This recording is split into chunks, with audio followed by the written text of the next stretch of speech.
You think your dog is waiting for food. You've probably thought that 100 times. You walk through the door, and there they are, tail going crazy, spinning in circles, eyes locked on you like you just came back from the dead.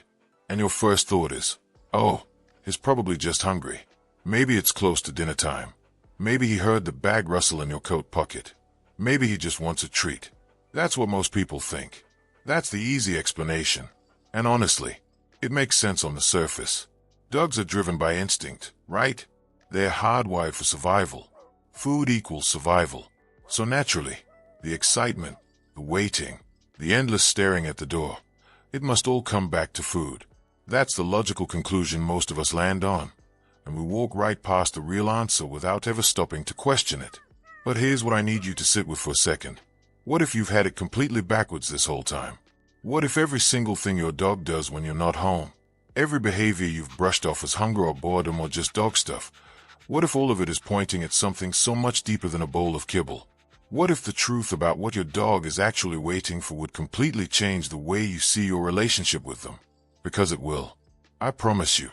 By the time you finish this, you're never going to look at your dog the same way again. Let's start with what we think we know, because that's where the misunderstanding lies. The common belief, the one almost every dog owner carries around, is that dogs operate on a reward system. They want food. They want walks. They want toys and play, and maybe a good belly rub when you're in the mood. We've been conditioned to think of dogs as creatures of appetite. And to be fair, science backs part of that up. Dogs are motivated by reward. Training works because of positive reinforcement. Give a dog a treat when he sits, and he learns to sit. Simple cause and effect. So we build this whole picture in our heads where the dog is essentially a very lovable, very fuzzy little machine running on inputs and outputs. Input, food. Output, happy dog. Input, walk. Output, happy dog. And we feel good about this. We feel like we understand them. We fill the bowl twice a day. We clip the leash on every morning. We toss the ball in the backyard on weekends. And we tell ourselves, my dog has a good life. My dog is taken care of. And they are. But that's not the whole story. Not even close.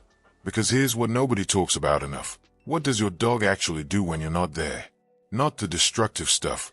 Not the separation anxiety horror stories you've seen on the internet.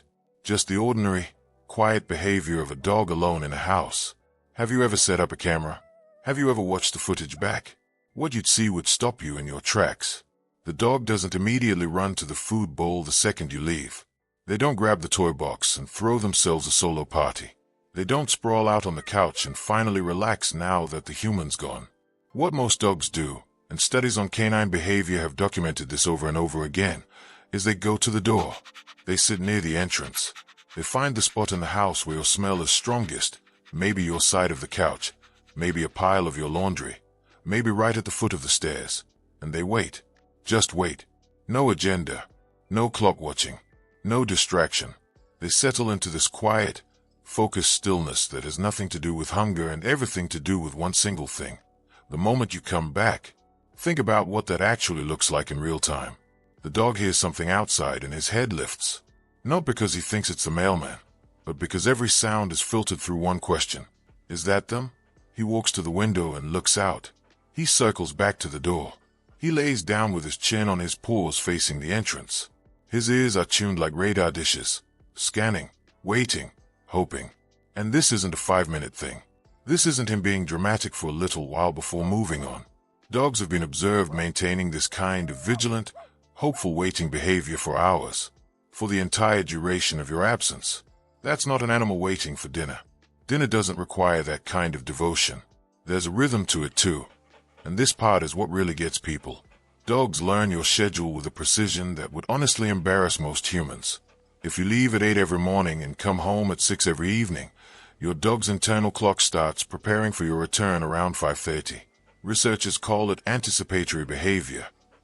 The heart rate shifts. The posture changes. They start moving closer to the door. Not because they suddenly realize they're hungry. Their body does this before they've consciously registered anything. They feel you coming. The pattern of your absence has taught them when to expect your presence, and their whole physiology responds to that anticipation. And here's the thing that really breaks the food theory wide open. This behavior doesn't change based on feeding schedules. You can feed a dog at noon and come home at 6, and that dog is still going to be at the door at 5:30. The food happened. The food is done. That's not what this is about. You can go back and watch that camera footage for 100 different days, and what you'll find is completely consistent.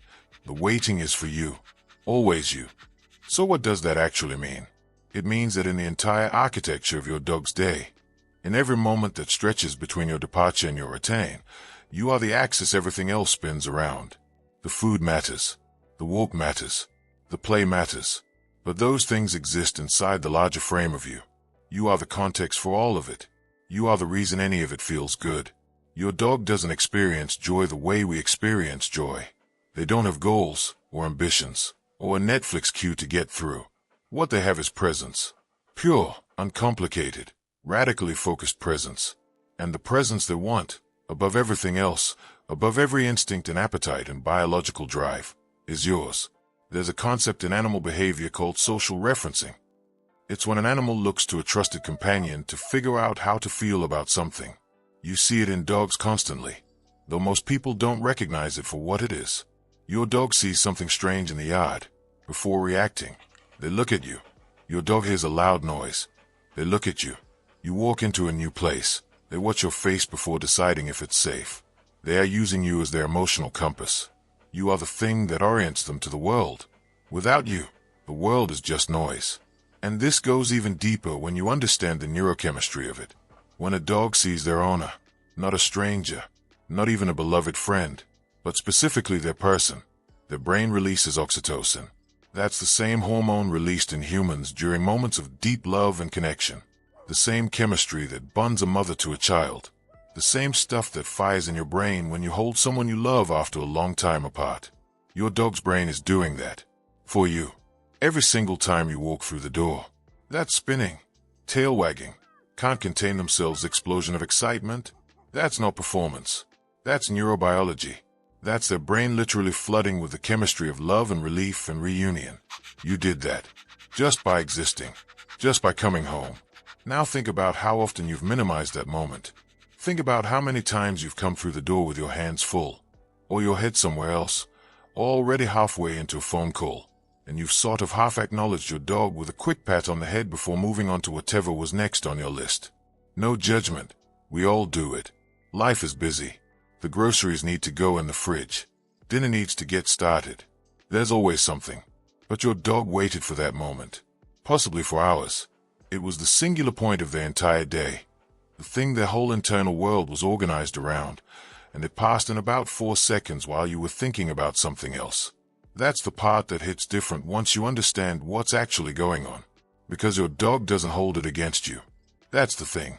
They are not sitting there cataloging your distracted greetings and building resentment.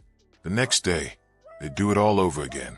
They wait just as intently, hope just as completely, and greet you with the exact same fullness of heart. There's no diminishing return on their love. There's no wear on it. No matter how many times that moment has felt like nothing to you, it never feels like nothing to them. That's the kind of love that doesn't really have a human equivalent. We talk about unconditional love all the time. It's practically a cliché at this point. But dogs actually live it. They don't love you in spite of your flaws, or around your flaws, or while hoping your flaws will eventually change. They don't love the version of you that you're working toward. They love the version of you that exists right now. Imperfect, distracted, overwhelmed, ordinary. And they think that version is worth waiting half a day for. Your presence isn't a nice bonus in their life. It's not a highlight. It is the actual substance of their happiness. Everything good that they feel radiates outward from the fact that you exist and you're theirs.